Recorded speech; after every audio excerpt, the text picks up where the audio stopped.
Hey guys, Saf here with another Raid Shadow Legends video. So we now have Ultimate DeathKnight in the game code and we can take a look. I'm still having some issues loading assets. I'm not sure if you guys are also, but I'm still having these issues over here. We're going to take a look at his kit now that we have all the information. We're going to look at his multipliers and we're also going to have then a look at whether or not he's actually any good for a new account and for existing people who've been playing the game for a while. We also have a new promo code that is now available for players to use. It's not a very good one. It's basically designed to help you upgrade and ascend the guy that we're about to get.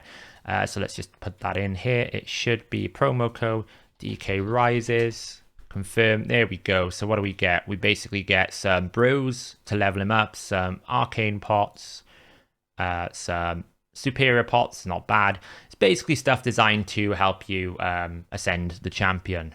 So we got Ultimate DeathKnight. He's defense-based. I heard a lot of rumors that he was going to be HP-based. He's not. He's defense-based. He looks really good. You know, you can see like on the shield, we've got like the DeathKnight picture there. He's got a cool kind of helmet look. He does have anything where he drops his helmet down as well on the animation. His sword looks awesome. So yeah, he is a Legendary Force Ultimate DeathKnight. And you are going to get him on a 7-day chase that starts today. And we get regen gear with him, which is quite nice. That's quite cool. And there's some descriptions here around what it is. And you'll get him before 27th of October. And on the 7th day, you will get the champion. So, one thing to note here. There is a personal clan versus clan starting on Tuesday next week. If you make sure that you do not miss a day, you will be able to claim Ultimate DeathKnight on the reset on Wednesday night. So if you stay up till the reset window, you'll be able to bag yourself 30,000 free points, as it'll be a brand new legendary champion, and that's how many points you get. So I would definitely recommend, if anyone is doing a personal clan versus clan, if they're in any of the top clans, or even if you want to try and get some more points than normal, make sure you get it every single day, and then it should fall nicely on that Wednesday reset. Make sure you do it the night before you wake up, otherwise you won't get it, and then you'll just have the champion.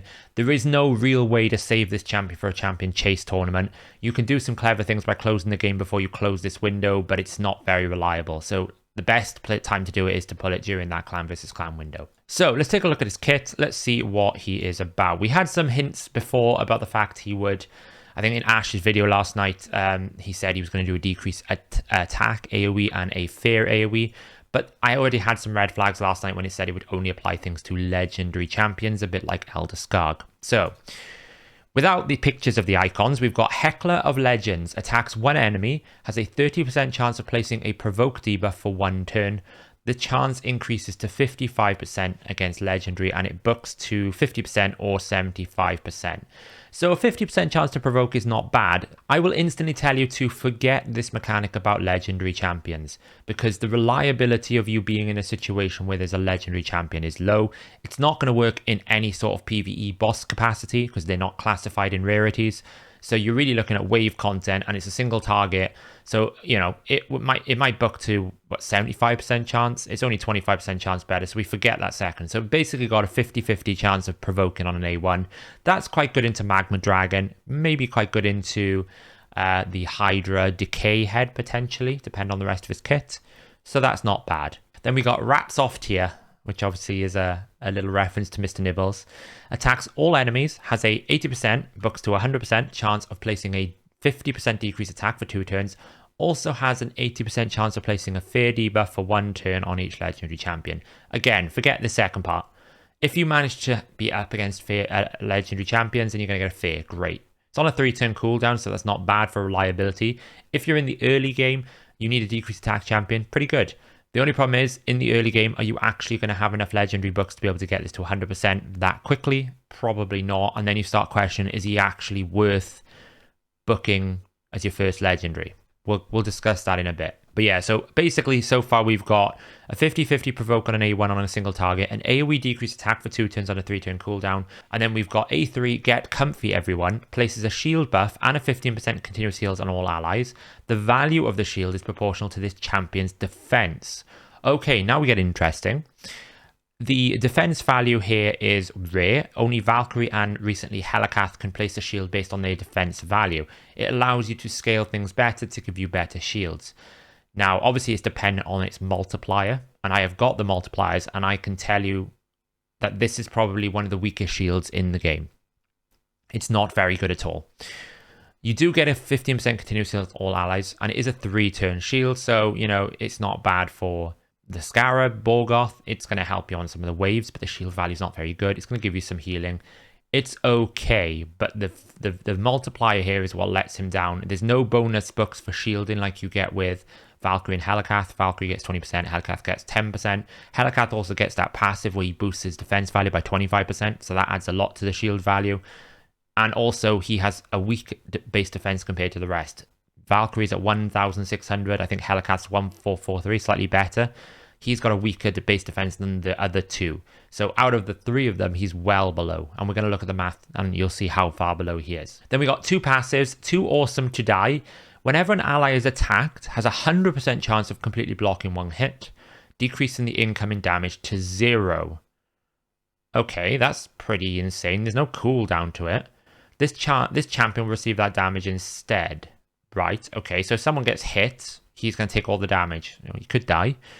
This chance decreases, I'm going to go with decreases, to 50% if the attacker is a boss, so it'll be split. Does not work if the attack on the ally was an AoE attack. Okay, that last part is a big problem. This means this passive is not going to work against arena nukers, such as Candrathons, such as your Trundas, such as your Hefraks, your Constantines. So you can't use this passive in arena competitively. You can't use it against 2/3 of the clan boss's attacks. It'll only work against the stun. You can't use it in most of Hydra because the majority of the attacks in Hydra are AoE apart from the Mischief Head. You can't use it against, I'm just thinking of the Doom Tower bosses. Kuldath, when provoked, is AoE, but he's going to be provoked ideally by him or someone else, so maybe it works in Kuldath. Sorath is AoE. Celestial Griffin is AoE, apart from his A1. You've got Iragoth is AoE. Dark Fae, if she takes a turn, is AoE. So, like, all these bosses do AoE, so this passive is not going to work. Dragon is AoE. Fire Knight is AoE. So you see what I mean? Spiderlings it might work against, which is not bad, but Ice Golem is AoE. So basically, when you think of all the boss levels, this isn't going to work. It might work on some waves, but is he really that useful to keep you reliably there? Whenever an enemy is healed, heals his champion by 20%. Well, there's not that many scenarios when you can rely on that. PvP more so, but we've already established that PvP here is not great for that. So that, for me, the fact it doesn't work on an AoE is a big problem. Then we got another passive, Didn't Need 'em. Increases this champion's HP, defense, and speed by 10% for each dead ally, so you get a 50% primary stat boost. It's okay. I mean, if you get him to 200 speed, 50%, what's that, 250? You get an extra 50 speed. Defense, you might get an extra 1,000 defense, HP. I don't really think it's that much of a stat boost that you're going to be really crazy about, especially when you look at the multipliers. But it's nice. It's not bad. Then we got a 30% increase defense in all battles by 30%. Okay, so what do I think of the kit on initial? I'm a little bit underwhelmed here, and I think a lot of people are going to think it sounds really good, but actually I think it sounds really bad. Okay, so if we forget those 2 passives, because effectively, like, okay, gives him a stat boost, but if you've got dead allies, is he actually going to be useful at all? This doesn't work for an AoE attack, which is 70% of content. And then you get into this realms of, okay, the shield. How good is the shield? Well, I can tell you the shield is bad. So what I did here is I basically pulled out the base defenses of Valkyrie, Hellcath, and Ultimate DeathKnight. I then scaled them based on my universal scaling measurement. This is basically a formula that roughly equates to an average build that someone with typical gear, not extreme gear, not really poor gear, someone in the middle range of gear would be able to achieve, and it's linear. Obviously, the only difference here is I've given Hellcath a 25% multiplier because he will get 5% extra defense for everyone under block damage, so we can expect a 25% boost to his base defense there. Then we've got the multipliers here for the actual shield value, and then how many value we get in the books. So we've got a 20% here for Valkyrie, 10% for Hellcath, and nothing for Ultimate DeathKnight. So what we can do then is we take the scale defense value, we multiply it by the multiplier of the actual shield, then give it a boost for the books. There's obviously masteries on top that will apply a separate boost here, but they're universal, so they're not so important. We get a shield value for Valkyrie of around about 25,397, Hellcath 23,240, and an Ultimate DeathKnight is at 12,000. So you can see what I said earlier in the video, his shield is actually really poor. It sounds good, it's actually quite bad because his multiplier is not good enough. he has no extra shielding in his books. What I also wanted to see was, okay, then if we didn't do it based on defense, what if we did it based off his HP? Well, Ultimate DeathKnight actually has the highest base HP of the three of them. He's got 20,640, Hellhades 19,155, and then Valkyrie's got 17,835. So when you actually look at it, if they did a typical sort of shield base of 20%, so if the shield was based off his 20% of his HP, which is typically the average for legendary, his shield would be greater than his defense value. So by making his shield defense based, they've actually made the shield worse. If it was 30%, it would be 20,000. So I've pulled some extra champions out of the game and looked at some of their multipliers for their shields just to give a good comparison here, just to prove my point where I'm saying this is one of the worst shields in the game. So we've got a bunch of champions here. Some of them are epic, or the majority are epic. There's a rare Draconis, and then I've pulled out two legendaries. Lonatharel's the recent fusion, and then Mithrala everyone will get at some point. Even if you're struggling in early game Hydra, you'll eventually get that Mithrala champion. So let's take a look at their shields. So you can see I've highlighted the shield that they apply in green. Quagon the Crown does a 15% heal and then a 15% shield on his A2. That's pretty much the same as, we're not far off what Ultimate DeathKnight will apply. Toragi the Frog, obviously a very good clan boss champion. Very similar ilk here, decrease attack, shielding, but he's also got ally protection, he's also got reflect, he's also got poison, so much more in his kit. He's at 12,000. His shield beats Ultimate DeathKnight. Akoth, everyone will get Akoth for free in Doom Tower once you start doing some epic rooms. His shield on the A3 is a better shield. Draconis, the rare champion, pretty much not far off the same level of shield, and he is a rare, so you don't need as many books. Mother Superior obviously is a 10%. One of the older rares, older epics, actually really bad, so I've just put that in as a comparison. Melga Steel Girdle, a dwarf epic, has revives, has 2 shields technically on the revive champion as well. That's much stronger shield, 16,000. And then we look at Lonatharel, recent fusion.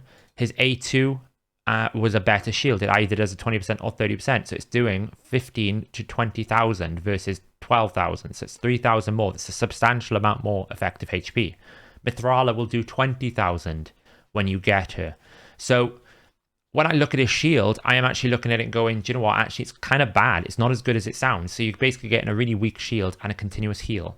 So look, guys, I don't want to be too negative on this. Obviously, it's a free champion that everyone gets. If you have just started playing the game in the last week or two, he's a great champion to pick up. The A2 will help you with decreased attack, which is great. The shield and healing will help you stay alive, and you probably don't have as many good options right now.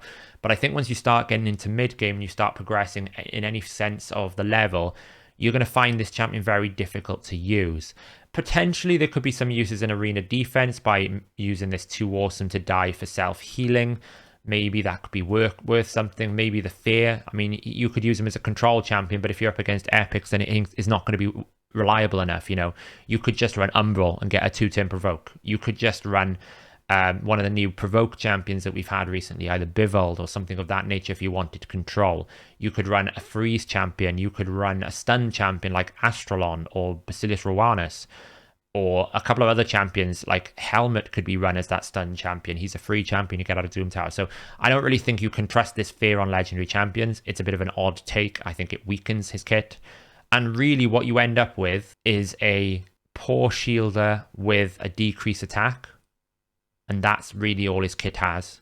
And an A1 50-50 provoke. You can pick any number of AoE decrease attacks. Duke, Stag Knight. I mean, we've got the Black Bear, Ursine. I think he's got a pretty decent odds in the Lizardman faction. You can pick any champion that's got AoE decrease attack, and it will do exactly the same as what this guy does. So I don't know. The key thing to remember for me is early game, you don't have that many legendary books. Do you want to be committing potentially 4, 8... 9, 10 books into this champion for something that you will probably, in my opinion, quickly outscale? I don't think it's worth it. It's a decent free champion. It's 30,000 in a clan versus clan, but actually I'm very disappointed in the kit. I think it could have been a bit stronger. I think had this worked with AoE attacks, it would be better. That basically means you only have to keep this guy alive. The challenge of keeping him alive would be quite difficult, but that's the thing with this passive. He doesn't have it built in unkillable or block damage when he drops below a certain health. If he just takes too much damage, he's just going to die.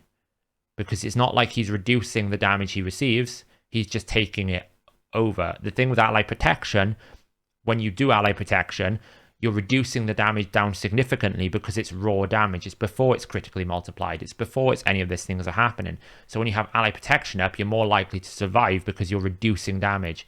Whereas he's just taking the damage. So if someone gets hit for 50,000, he gets hit for 50,000, he's just going to die. Whether or not the damage reduction on him is going to apply, probably will. So maybe if he's got like 3,000 more defense, he'll obviously reduce the damage a lot more. But, you know, his base resist is not crazy. So you're not going to be able to stop him getting debuffed. I don't know, guys. Maybe I'm just being overly negative here. I'm trying to think of a new person who's playing the game. It's a decent legendary. It's an AoE decrease attack, some fair control as a provoke. It's got a bit of shield on it. But I still think that the shielding champions, the epics, are way better than this guy. Yeah, let me know in the comments below what you think. Obviously, everyone's going to get him, so that's not necessarily a major problem. He does look cool, and I do appreciate the Playroom took the effort to try and make it like a fun event with the social media and everything else like that. So I was editing the video and I realized I forgot to mention the champion's multipliers, which is obviously a very important factor as well. So we've got 2 attacks when it comes to Ultimate DeathKnight. We've got a single target A1 and we've got an AoE A2. On the A1, it's a 3.5 times defense multiplier. That is graded as strong. On the A2, it is a 4 times defense, and that is rated as strong. That will put him in the similar damage band as Sigmund, the High Shield, as Helior, and as Sir Arndulf. So it's not really the top sort of damage dealers in the defense category, but it is decent damage. You're not really going to be looking to use this guy as a nuker, but he can do a job in certainly lower tier of arena and very, very poor teams. But that is Ultimate DeathKnight. I will be doing a video also later today on the Nogoria fusion. I've got the multipliers out there, and that might be better than what other people will think, most likely, because they would have seen an epic fusion and been a bit negative. I think it actually might be better. So keep an eye out for that, and I will catch you in that video.